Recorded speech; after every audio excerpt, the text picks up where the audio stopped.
உலக மக்கள் எல்லோருக்கும் வணக்கம். நான் உங்கள் ஜி கோபால் பேசுகிறேன். இன்னைக்கு நாம பேசக்கூடிய தலைப்பு என்னன்னா, சுக்கிர பகவானுடைய பெயர்ச்சியும் பிளஸ் செவ்வாய் பகவானுடைய பெயர்ச்சியும். இப்போ ஒரு ஜாதகத்துல சுக்கிர பகவான் அப்படிங்கிறவங்க நல்லா இருக்கணும்.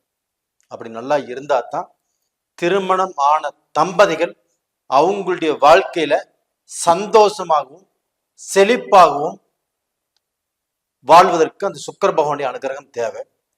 நல்ல திருமணங்கள் நடக்கணும், ஒரு மாப்பிள்ளைக்கு பொண்ணு அமையணும், பொண்ணுக்கு மாப்பிள்ளை அமையணும், இது எல்லாமே திருப்தியாக அமையணும் அப்படின்னா அந்த சுக்கிர பகவானுடைய அனுகிரகம் தேவை. இது போக நாம ஒரு செல்வாக்கான ஒரு வாழ்க்கை வாழணும், அதே சமயத்துல நல்ல வீடு கட்டி வாழணும், ஒரு செல்வந்தரா வாழணும் அப்படின்னாலும் இந்த சுக்கிர பகவானுடைய அனுகிரகம் தேவை. அதே சமயத்துல இந்த செவ்வாய் பகவானுடைய அனுகிரகம் ஆகப்பட்டது கண்டிப்பாக தேவை.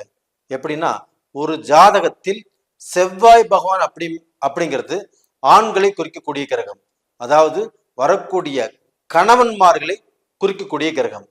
அப்ப அந்த கணவன்மார்களை குறிக்கக்கூடிய கிரகம் செவ்வாய் அப்படிங்கிறதுனால வரக்கூடிய செவ்வாய் பயிற்சி நல்லா இருக்கணும் அல்லவா? அது மட்டும் இல்ல, அண்ணன் தம்பிக்கு காரகன் செவ்வாய் பகவான் தான்.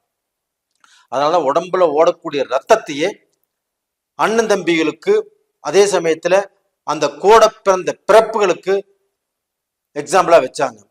இது போக பாத்தீங்கன்னா பூமிக்கு காரகனும் அந்த செவ்வாய் பகவான் தான். அப்போ ஒரு சிலர் ஆகப்பட்டது பூமி வாங்குறாங்க, நிறைய பூமிகள் வாங்குறாங்க, ஒரு சிலர் ஒரு வீடு வச்சிருக்கிறாங்க.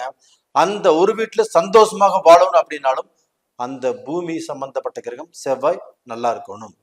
இப்ப அது சம்பந்தப்பட்ட விஷயத்தை தான் இப்ப நாம் பார்க்க போறோம்.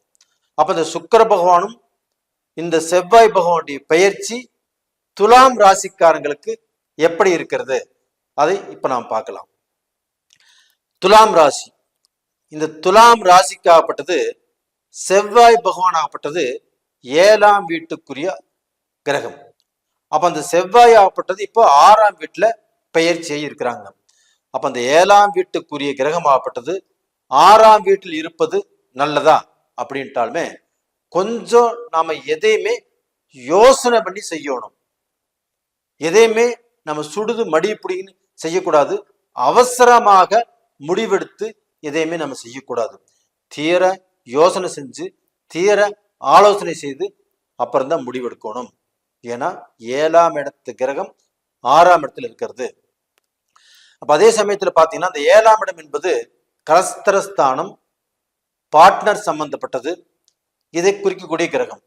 அப்ப அந்த பார்ட்னர் சம்பந்தப்பட்டதுன்னா ஒரு சிலர் ஆகப்பட்டது இப்ப பிசினஸ்ல ஒரு பார்ட்னர் சேர்த்துக்கலாமா, ஒரு பார்ட்னரை போட்டு செய்யலாமா, இப்ப நாம கொஞ்சம் பணம் போட்டு அவங்க கொஞ்சம் பணம் போட்டு இப்ப இந்த பார்ட்னர் பிசினஸ் ஆரம்பிக்கலாமா இப்படிங்கிற ஐடியா இருக்கும்.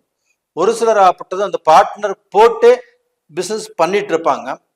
அப்ப அவங்களுக்குள்ள இந்த பீரியட்ல, இந்த மே மாசத்துல கண்டிப்பா பாத்தீங்கன்னா கொஞ்சம் மனஸ்தாபங்களோ கொஞ்சம் மன கஷ்டங்களோ, அவங்க எடுக்கக்கூடிய முடிவு இந்த பார்ட்னருக்கு பிடிக்காது, இந்த பார்ட்னர் எடுக்கக்கூடிய முடிவு இந்த பார்ட்னருக்கு பிடிக்காது, இது மாதிரி மனக்கசப்பு வரக்கூடிய வாய்ப்புகள் இருக்கும்.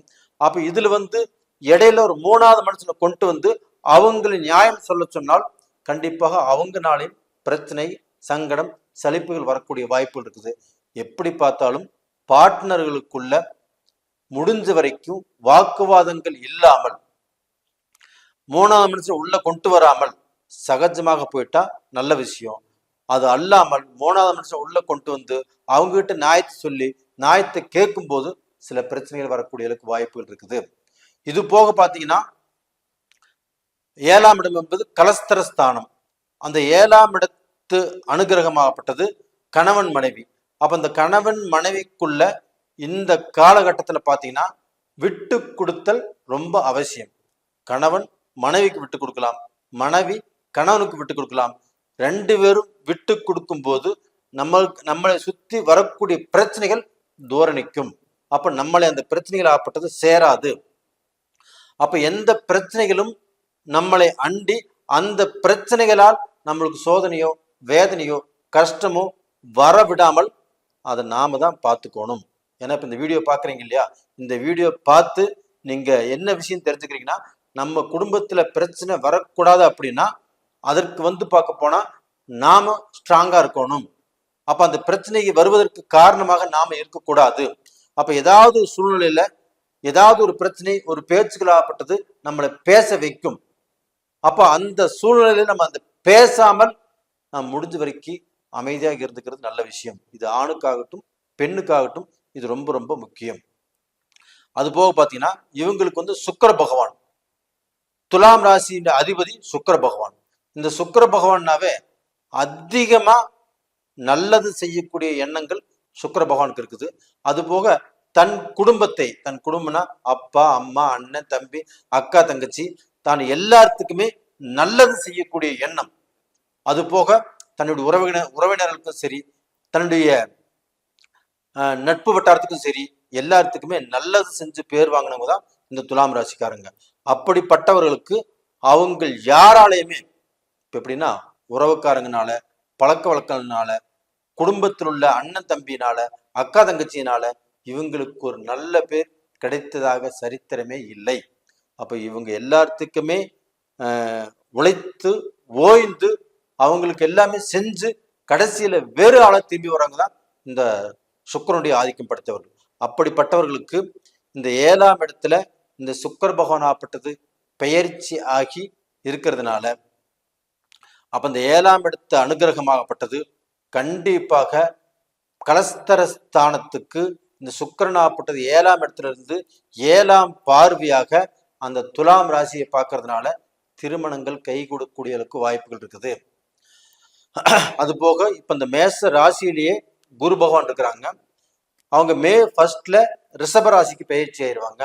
அப்ப இந்த ரிஷப ராசிக்கு பயிற்சி ஆகி உங்களுடைய தனஸ்தானத்தை, குடும்பஸ்தானத்தை அந்த குரு பகவான் பார்க்கறதுனால கண்டிப்பாக உங்க குடும்பத்தில் உள்ள பிரச்சனைகள் கண்டிப்பாக தீரும். அது போக உங்களுக்கு வந்து குடும்பம், புது உறவு இது வந்து சேரும். அப்ப இந்த மாதிரி சந்தோஷங்களாகப்பட்டு உங்களுக்கு கிடைக்கிறதுக்கு வாய்ப்புகள் இருக்குது.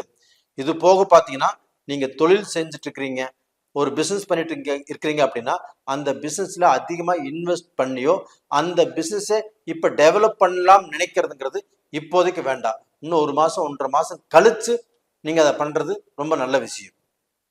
அப்ப டோட்டலா இப்போ நடக்கிறது அப்படியே அந்த நடக்கக்கூடிய அந்த பாதையிலேயே போயிட்டு இருக்கட்டும். அதே மாதிரி வேலைக்கு போறவங்க இப்ப வேலையை மாற்ற வேண்டாம். இப்ப வேலையில இருந்து பார்க்க போனா எனக்கு ரொம்ப ஸ்ட்ரெஸ்ஸா இருக்குது, ரொம்ப கஷ்டமா இருக்குது, வேலை செய்யறவங்களுக்கு எனக்கு ஒத்து வரல, இந்த வேலையை மாத்திக்கிறேன், இந்த வேலையை இங்கிருந்து நான் இடமாற்றம் செஞ்சுக்கிறேன் அப்படின்னு எந்த ஒரு முடிவும் எடுக்க வேண்டாம். இப்ப வந்து பார்க்க போனா அமைதியாக பல்ல கடிச்சிட்டு அதே வேலையிலே இருங்க. கண்டிப்பா உங்களுக்கு 1 மாசம் 1.5 மாசம் கழிச்சு ஒரு நல்ல மாற்றம் கிடைக்கும். நேரிலே இந்த பதிவு பிடிச்சிருக்குன்னு நினைக்கிறேன். பிடிச்சிருந்தா லைக் பண்ணுங்க, சப்ஸ்கிரைப் பண்ணுங்க. இந்த பீரியட்ல பாத்தீங்கன்னா நீங்க வந்து அம்பாளை கும்பிட்டு வாங்க.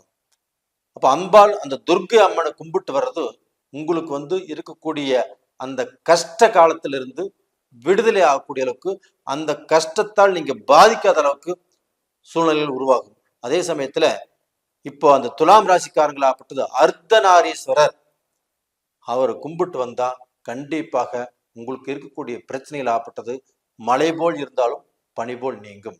நேரிலே இந்த பதிவு பிடிச்சிருக்குன்னு நினைக்கிறேன். பிடிச்சிருந்தா லைக் பண்ணுங்க. அதே சமயத்துல உங்களுடைய ஜென்ம ஜாதகத்துல நடக்கக்கூடிய தசாய் புத்திகள் தான் ரொம்ப முக்கியம். அந்த தசா புத்திகள் சாதகமா பாதகமா அப்படின்னு கீழே 2 நம்பர் கொடுத்துருக்குறோம். அந்த 2 நம்பருக்கு கான்டாக்ட் பண்ணி விருப்பம் உள்ளவர்கள் கேட்டு தெரிஞ்சுக்கலாம். உங்களிடமிருந்து விடைபெறுவது உங்களின் ஜி கோபால். நன்றி, வணக்கம்.